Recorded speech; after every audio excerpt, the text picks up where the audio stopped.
Hello mga ga, sa mga nag-request nito sa ating recipe ng ating vanilla chiffon, mga ga, ito na. Kaya tara na. So dito sa ating mixing bowl, gagamit lang tayo ng 1/4 cup ng puti na asukal at half teaspoon ng asin. 1 teaspoon vanilla extract at 1/4 cup ng mantika. Gagamit lang tayo ng 1/3 cup ng evaporated milk and then tunawin muna natin yung ating mga dry ingredients. Sunod natin ilagay dito yung 6 na peraso ng egg yolk at mula ito sa large na itlog. At haluin lang natin ito ng mabuti at dito na maglagay na tayo ng 1/2 cup plus 1/4 cup na cake flour. At lagyan natin ito ng 1 teaspoon ng baking powder.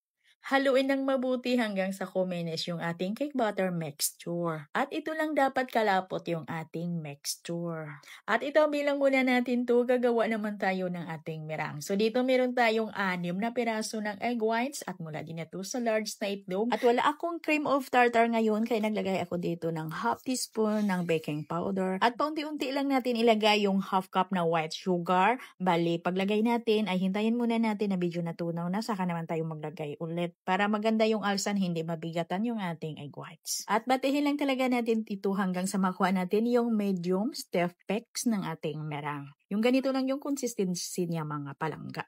At cut and fold lang natin dito ng padahan-dahan at hatiin lang natin yung ating mirang.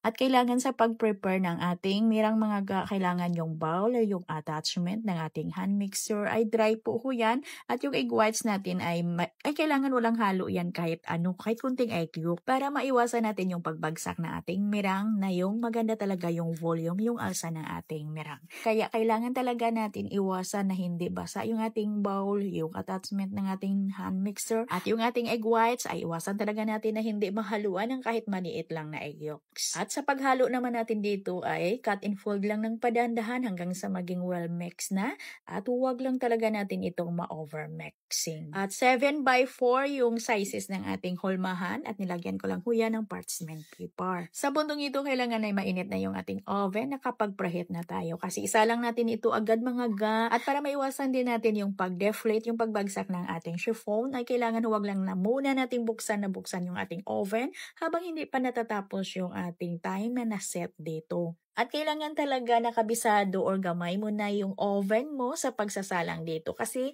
kakadepende din ito sa ating mga oven na ginagamit. Yung pagsasalang dito. Naluto ko lang ito sa loob ng 50 minutes sa 160 degrees Celsius yung init ng aking oven.